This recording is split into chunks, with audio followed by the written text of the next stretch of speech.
नाजरीन, शाम 6 बजे में आपका इस्तकबाल है। मैं हूं अब्दुल्ला। अब से आधे घंटे में हम आपको दिखाएंगे मुल्क और बैरून मुल्क की खबरें। आपको बताएंगे झारखंड असेंबली इंतखाबात के नताइज की तफसीलात, दिल्ली में तकसीम किए गए कौमी फिल्मी अवार्ड, बीजेपी कारगुजार सदर जेपी नड्डा ने तरमीमशुदा शहरियत बिल की हिमायत में कोलकाता में की रैली और अशरफ गनी का दूसरी बार अफगानिस्तान का सदर बनना तय। इन सब के साथ तिजारत और मईशत और खेल के मैदान से भी होगी बात, लेकिन सबसे पहले डालते हैं नजर इस वक्त की सुर्खियों पर। झारखंड असेंबली इंतखाबात के वोटों की गिनती जारी। झारखंड मुक्ति मोर्चा इत्तेहाद अक्सरियत की जानिब गामजन, हतमी नताइज का इंतजार।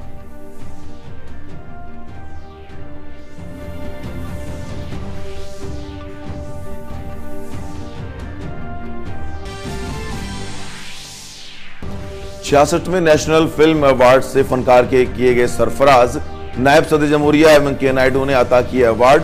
उड़ी वी सर्जिकल स्ट्राइक के लिए विकी कौशल को मिला बेहतरीन अदाकार का अवार्ड।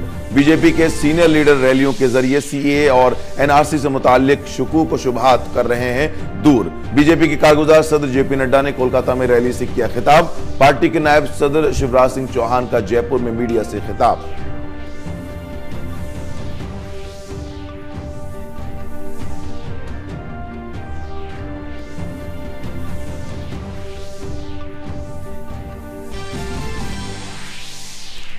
अफगानिस्तान में अशरफ गनी की सदारती ओहदे पर दूसरी मरतबा वापसी की राह हमवार। इब्तदाई रुझानों के मुताबिक अशरफ गनी अपने हरीफ अब्दुल्ला से हैं आगे।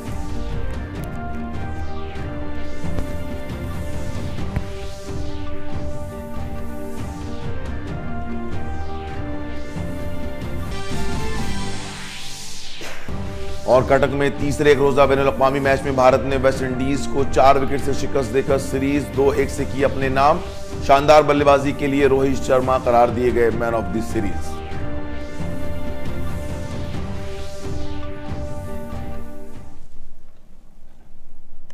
और अब खबरों की जानिब रुख। झारखंड असेंबली इंतखाबात के वोटों की गिनती जारी है। अब तक के रुझानात से जेएमएम इत्तेहाद का हुकूमत बना तकरीबन तय नजर आ रहा है। हुकूमत बनाने के लिए 41 मेंबर असेंबली की हिमायत दरकार है। अब तक हुक्मरान बीजेपी को 25 सीट पर सबकत हासिल है, जबकि कांग्रेस को 14 और जेएमएम को 29 सीट पर सबकत हासिल है। रुझानात के बाद कांग्रेस सदर दफ्तर दिल्ली में जश्न का माहौल है। जेएमएम कारकुनों और लीडरों ने भी जश्न मनाया। ख्याल रहे कि झारखंड में 81 नशिस्तों के लिए 30 नवंबर से 20 दिसंबर के दरमियान 5 मरहलों में वोट डाले गए थे। राय शुमारी के मुकामात पर सख्त हिफाजती इक़दाम किए गए हैं। झारखंड के वज़ीर आला रघुवर दास ने कहा कि अगर बीजेपी हारी तो यह उनकी कमी होगी। कांग्रेस के कौमी सेक्रेटरी प्रणव झा ने झारखंड असेंबली इंतखाबात के रुझानात पर हमारे नुमाइंदे अजय विक्रम सिंह से खास बातचीत की। मैं कहा, झारखंड के अवाम रियासत में तब्दीली के ख्वाह हैं। उन्होंने कहा कि इस मर्तबा झारखंड में इत्तेहादी हुकूमत बनेगी। झारखंड के रुझान कांग्रेस के लिए उत्साहजनक है। हमारे साथ हैं सेक्रेटरी प्रणव झा। झा साहब, आज चेहरे पर खुशी दिख रही है, उम्मीद क्या है?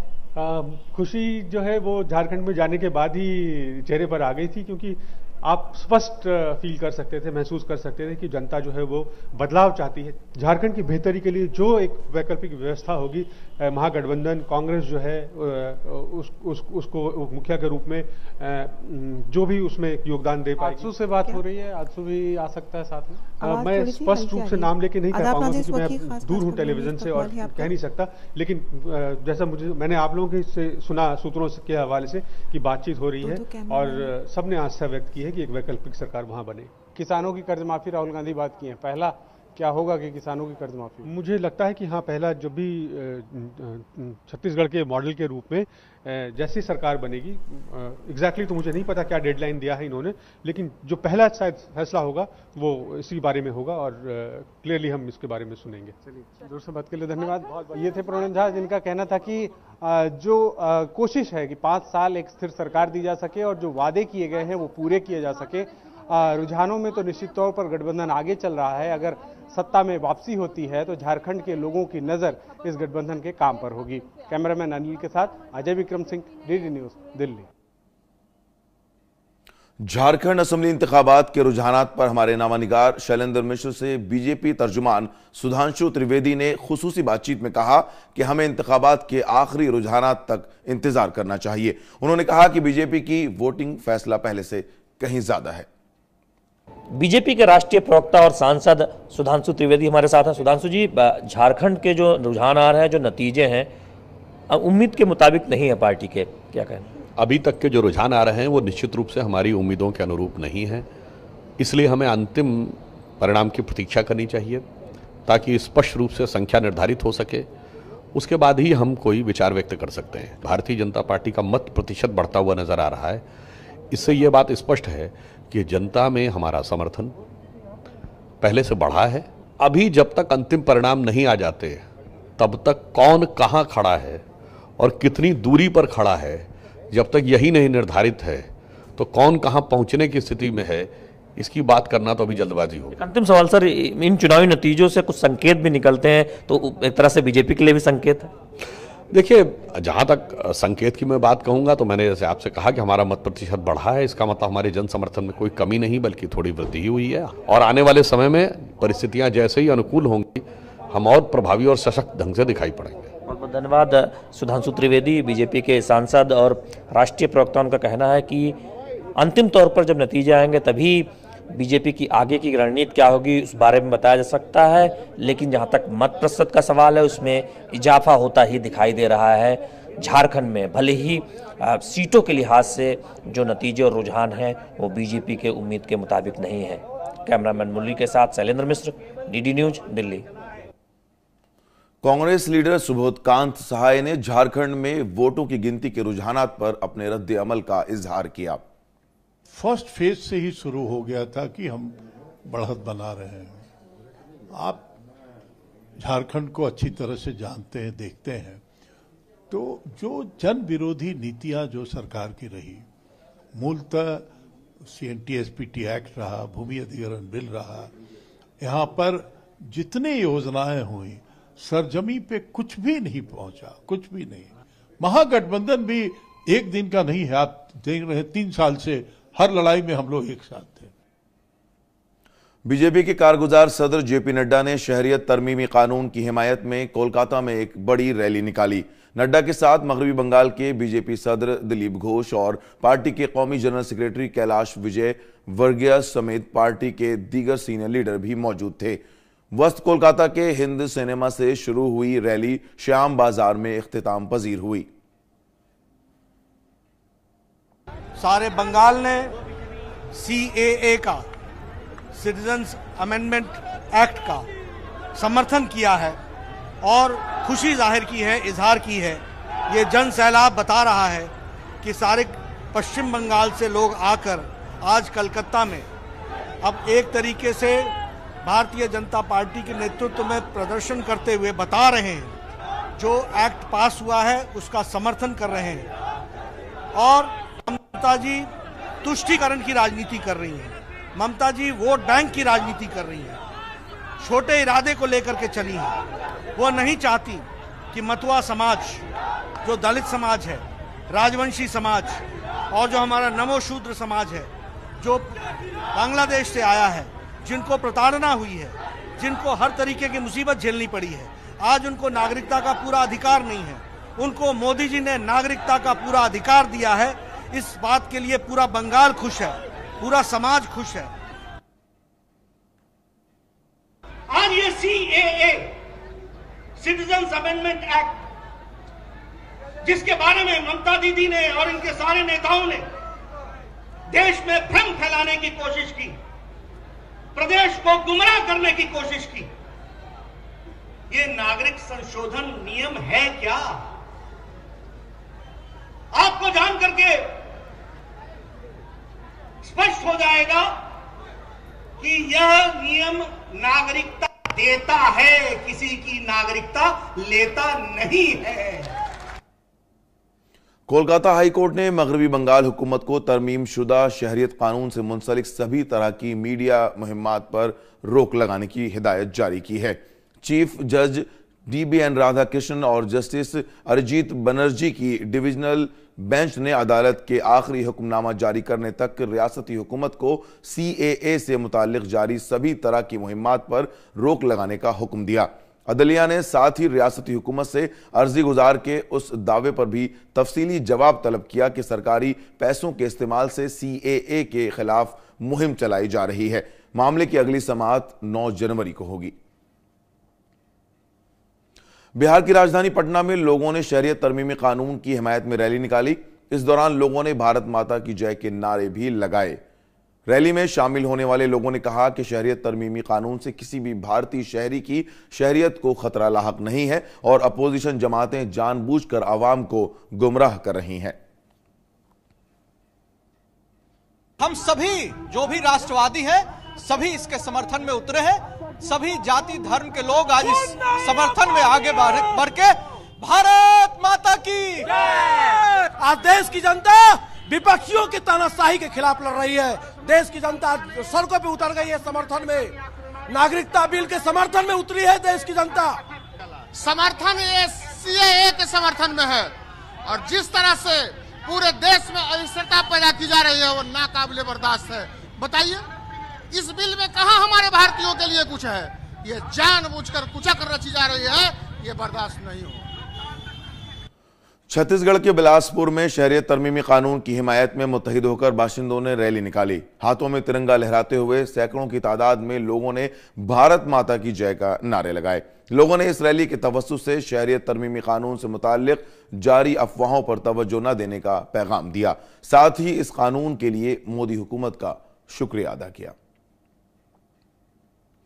मध्य प्रदेश के साबिक वज़ीर आला शिवराज सिंह चौहान ने शहरियत तरमीमी कानून पर हुकूमत के इक़दामात की सताइश की है। जयपुर में मुनक़िद एक प्रोग्राम में उन्होंने कहा कि शहरियत तरमीमी कानून से किसी को डरने की जरूरत नहीं है, खाह वो किसी भी तबके से ताल्लुक रखता हो। मेरे मित्रों, इसमें ऐसा कुछ नहीं है कि जिसके कारण किसी को आशंकित होने की जरूरत हो। मैं फिर कहना चाहता हूं कि विपक्षी दल देश में आग लगाना चाहते हैं वोट बैंक की राजनीति के कारण, तुष्टीकरण के कारण। उस प्रयास को हमें सफल नहीं होने देना है। सच्चाई जनता के सामने लाना है ताकि ऐसे तत्व सफल ना हो पाए। और वो भाई और बहन लाखों की संख्या में जो अपनी इज्जत मान और सम्मान बचाने के लिए भारत आए हैं, उनको यहां की नागरिकता देके उनकी जिंदगी को बेहतर बना पाए। उन्होंने कहा कि कौमी शहरी रजिस्टर से किसी को भी डरने की जरूरत नहीं है। NRC आसान होगा और जिस तरह के शुभात फैलाए जा रहे हैं वो पूरी तरह से बेबुनियाद हैं। नागरिकता रजिस्टर का जहां तक सवाल है, उस बारे में अभी विचार विमर्श कर रहा है, लेकिन केंद्र सरकार ने आश्वस्त किया है कि किसी भी भारतवासी की, वो मुसलमान हो, मुसलमान भाई बहन हो या किसी और दूसरे संप्रदाय से आते हो, बिल्कुल चिंता करने की जरूरत नहीं है। वो बिल्कुल सहज और सरल होगा। ये दोनों बिल्कुल अलग है। CAA मैंने जैसा स्पष्ट किया उसमें कुछ भी ऐसा नहीं है जिससे डरने की जरूरत हो। और नागरिकता वाले मामले में असम का मामला अलग था, सुप्रीम कोर्ट के निर्देश के कारण वो बना था। पूरे देश में अभी नागरिकता रजिस्टर बनेगा, लेकिन कैसे बनेगा उसके लिए सुझाव आमंत्रित, क्या क्या करना चाहिए, सुझाव भी आमंत्रित किए गए हैं। उसका ड्राफ्ट कभी तैयार ही नहीं हुआ और इसलिए इसको मिक्स ना करें। ये जनजागरण चलाने की जरूरत है। सुझाव आपका अच्छा और इसलिए कुछ कार्यक्रमों की रचना हम लोगों ने की। सदर जमहूरिया रामनाथ कोविंद ने पुडुचेरी यूनिवर्सिटी के 27वें तक़सीम सनात तकरीब में मेहमान खुसूसी के तौर पर शिरकत की। तकरीब में पुडुचेरी के लेफ्टिनेंट गवर्नर किरण बेदी, वज़ीर आला वी नारायण स्वामी और राज्यसभा के रुकन N गोकुल कृष्णन व दीगर सरकर्दा शख्सियात ने शिरकत की। प्रोग्राम में सदर जमहूरिया ने तलबा को स्क्रॉल और गोल्ड मेडल तकसीम किए। प्रोग्राम से खिताब करते हुए सदर जमहूरिया ने यूनिवर्सिटी के जरिए स्वच्छ भारत अभियान के तहत की गई कोशिशों की सताइश की।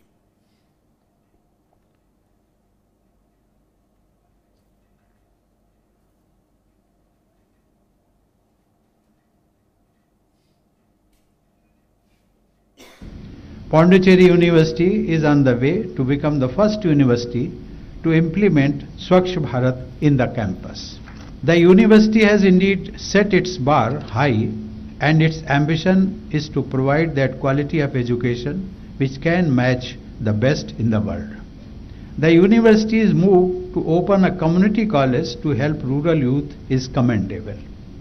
The motto of Pondicherry University Community College is Education for Employment through Skills Formation.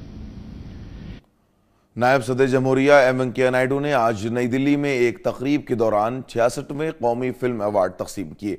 Gujarati film हेलेरो को बेहतरीन फीचर फिल्म के अवार्ड से नवाजा गया। आयुष्मान खुराना को फिल्म अंधाधुंध और विकी कौशल को उड़ी द सर्जिकल स्ट्राइक फिल्म के लिए बेहतरीन अदाकारी के लिए अवार्ड से नवाजा गया। वहीं कीर्ति सुरेश को तेलुगु फिल्म महांती के लिए बेहतरीन अदाकारा के तौर पर अवार्ड से नवाजा गया।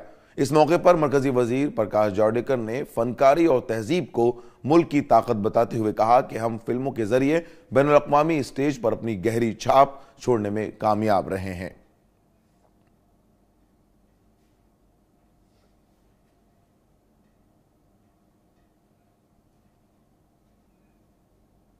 देश की संस्कृति, देश की कला, यही देश की ताकत होती है और इस ताकत को संवार कर दुनिया के सामने पेश करने का एक बड़ा मौका ये फिल्में देती है। आज दुनिया भर में भारतीय फिल्में बहुत पसंद की जाती है। मरकजी वजीर ने भारतीय फिल्मों और फिल्मी सनत पर जोर देते हुए कहा कि यह हमारा बेशकीमती वर्सा है। उन्होंने साथ ही यह भी ऐलान किया कि फिल्म प्रभाग ने बैनुल अक़वामी और इलाकाई फिल्मों के लिए सिंगल विंडो खोली है। Our theater and our films is our asset, is our soft power, and we must harness it to the advantage of this। और इसलिए हमने दो निर्णय लिए हैं। एक तो विदेश के फिल्में कोई भी शूटिंग के लिए आएगा तो इसको यहाँ परमिशन लेने के लिए इतने दर दर भटकना पड़ता है कि वो परेशान हो जाता है। अब हमने फिल्म्स डिवीजन में एक रियल सिंगल विंडो तैयार की है कि एक जगह आकर उनको सभी फिल्मों की परमिशन मिल जाएगी और अभी हम इसको रीजनल भी कर रहे हैं।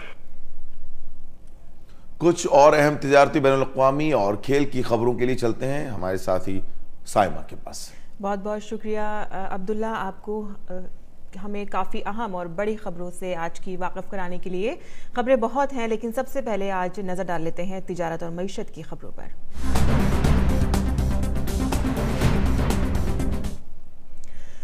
वुज़रा के ग्रुप के GST नेटवर्क की आज बेंगलुरु में मीटिंग हुई। 13वें वुज़रा के ग्रुप की मीटिंग के बाद मीडिया से खिताब करते हुए बिहार के नायब वज़ीर आला सुशील मोदी ने कहा कि मुस्तक़बिल करीब में स्लैब और टैक्स की शरहों में कोई तब्दीली मुमकिन नहीं है। The GST Council has decided that we are not increasing any slab rates, any tax rates. So in the near future, GST Council has decided not to increase any tax rates. When there is a slowdown in the economy, you cut the tax rates, you don't increase the tax rates. So if you are not able to cut the tax rates, at least we should not increase the tax rates. So this is not an opportune moment to increase the tax rates. और सुशील मोदी ने नए GST return system के बारे में भी मालूमात फराहम की। उन्होंने कहा कि 1 अप्रैल से नया GST रिटर्न शुरू किया जाएगा जिसमें आसान रिटर्न फॉर्म इस्तेमाल किए जाएंगे। 1 अप्रैल से न्यू रिटर्न लॉन्च होने जा रहा है। This will be very simple return, will have a very few fields, it will be user friendly. So this new return, and in which there will be a input tax credit verification also, because people were used to file 3B, which was very simple, then with the filing GSTR1, so we've tried to make it more and more simpler. और अब नजर डाल लेते हैं आलमी खबरों पर।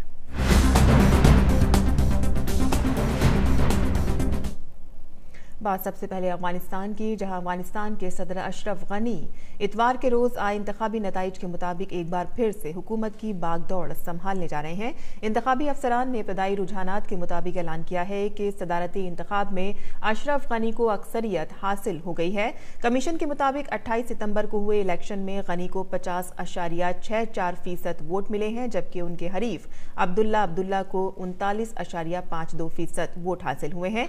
इसके बावजूद इंतखाबी इंतखाबी नताइज हतमी नहीं माने जा सकते हैं, क्योंकि गनी के असल हरीफ अब्दुल्ला ने कहा है कि वो नताइज को चैलेंज करेंगे। कतई फैसला आने से पहले अब उम्मीदवारों के पास शिकायत दर्ज कराने का मौका है। उन्हें मुमकिना 1 हफ्ते के अंदर अपनी शिकायत दर्ज करानी होगी। वहीं फिलिपाइन में नारियल की जहरीली शराब पीने के नतीजे में कम से कम 11 अफराद हलाक हो गए हैं। तकरीबन 300 से ज्यादा लोगों को अस्पताल में दाखिल कराया गया है। हुकाम के मुताबिक ये वाकया उस वक्त पेश आया है कि जब तमाम लोग क्रिसमस पार्टी मना रहे थे। काबिल जिक्र है कि फिलिपाइंस में नारियल की शराब आम है और इसे ज्यादातर गैर कानूनी तौर पर बनाया जाता है। मुल्क के ग़िज़ाई महकमे ने नारियल की शराब बनाने वालों को इंतबाह दिया था कि वो इसे बनाने में ममनुआ मेथनॉल का इस्तेमाल न करें। और मिस्र के साबिक फौजी सरबराह सामी अनन को नजरबंदी से रिहा कर दिया गया है। उनके दफ्तर ने ट्वीट करते हुए कहा है कि 2018 के सदारती इंतखाबात में हिस्सा लेने के उनके अज़्म के बाद उनकी गिरफ्तारी के तकरीबन 2 साल बाद उनको रिहा किया गया है। उनके मैनेजर के मुताबिक अभी वो घर पर ही हैं। उन्हें जुलाई 2018 में हार्ट अटैक से पहले तक एक फौजी जेल में रखा गया था और फिर बाद में काहिरा के एक कब्जे मादी में एक फौजी अस्पताल में ले जाया गया था, जहां वो अपनी रिहाई तक रहे। वहीं तुर्की के सदर रजब तैयब उर्दगान ने कहा है कि तुर्की शाम से आने वाले नए तारिकीन वतन को संभाल नहीं सकता है। शाम और रूसी फौज ने इदलिब शहर में अपनी बमबारी तेज कर दी है, जिसकी वजह से वहां आने वाले शामी तारिकीन वतन की तादाद में इजाफा हुआ है। तुर्क सदर ने कहा है कि मौजूदा 80,000 से ज्यादा लोग इदलिब से तुर्की आए हैं। उन्होंने बताया है कि तुर्की का एक नुमाइंदा वफ्द आज इदलिब की मौजूदा सूरत हाल पर बातचीत करने के लिए मॉस्को जाएगा। वहीं ऑस्ट्रेलिया के जंगलात में आतिशज़दगी को रोकने के लिए मुल्क के फायर ब्रिगेड का अमला मसरूफ है। सितंबर के बाद से ऑस्ट्रेलिया के जंगलात में आतिशज़दगी के नतीजे में अब तक कम से कम 9 अफराद की जानें तल्फ हुई हैं और सैकड़ों घरों को नुकसान पहुंचा है। न्यू साउथ वेल्स और जनूबी ऑस्ट्रेलिया, मगरबी ऑस्ट्रेलिया और क्वींसलैंड में लाखों हेक्टेयर की जमीन को भी नुकसान पहुंचा है। और अब नजर डाल लेते हैं खेलकूद की दुनिया पर।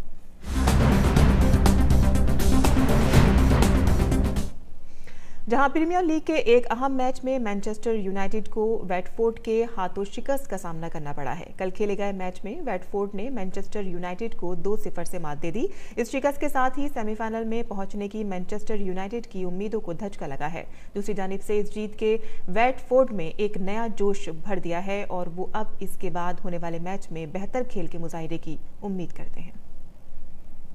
वहीं भारत ने कटक में खेले गए दिलचस्प तीसरे एक रोजा मैच में वेस्टइंडीज को 4 विकेट से शिकस्त दे दी है।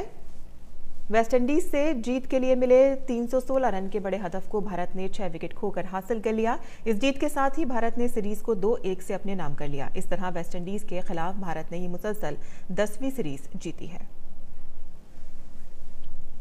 तो ये थी वो तमाम खबरें जो तिजारती और बैनुल-अक़वामी और खेल कूद के मैदान से थीं। और बाकी की खबरों के लिए आइए फिर से एक बार चलते हैं अपने साथी अब्दुल्ला के पास। शुक्रिया साइमा। और अब कुछ दीगर अहम और दिलचस्प खबरें।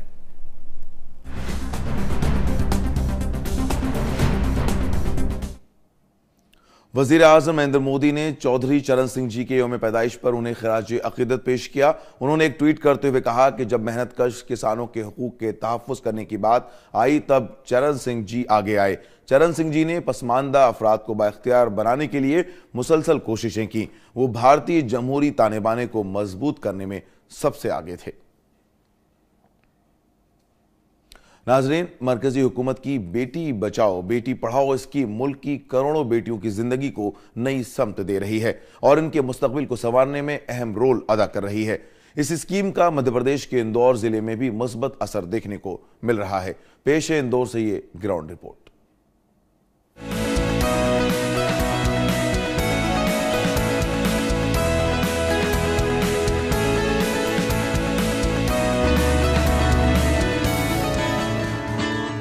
बेटियों की तरक्की और बहबूद की खातिर मरकजी सरकार के जरिए शुरू की गई बेटी बचाओ बेटी पढ़ाओ स्कीम बेटियों के ख्वाबों को शर्मिंदा ताबीर करने का जरिया बन गई है। इस स्कीम के मुस्बत असरात मुल्क के हर हिस्से में देखने को मिल रहे हैं।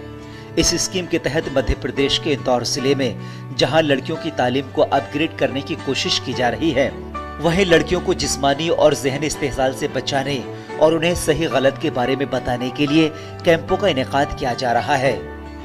इंदौर जिले में बेटी बचाओ बेटी पढ़ाओ स्कीम के तहत होनहार तालिबात को स्कॉलरशिप के लिए मुंतखब किया गया है, जिसमें उनकी बेहतर तालीम के लिए माली मदद दिए जाने का इल्तिजाम है।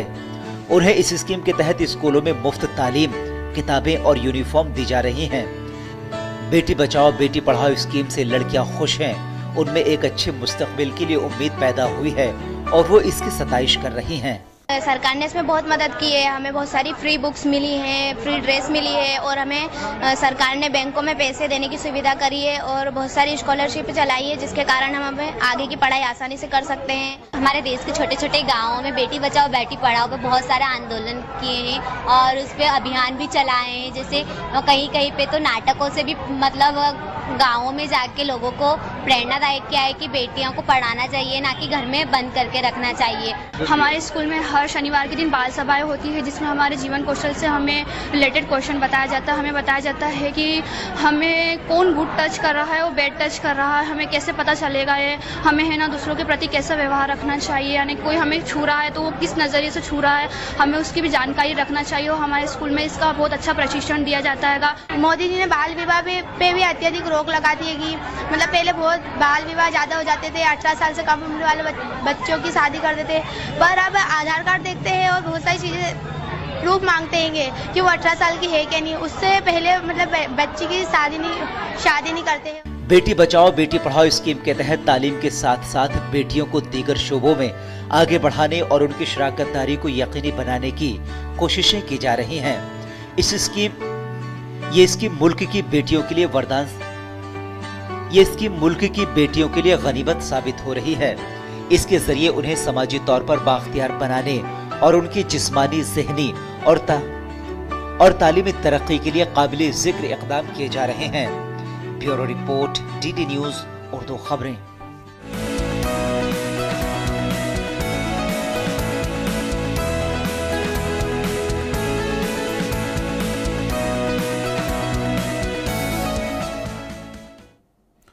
नाज़रीन, अब वक्त है आपसे इजाज़त लेने का, लेकिन जाने से पहले हम आपको लिए चलते हैं पोलैंड, जहां क्रिसमस की मुनासिबत से जिंजर ब्रेड सिटी तामीर की गई है। आप इसकी झलकियों से महजूज हों और हमें दें इजाज़त।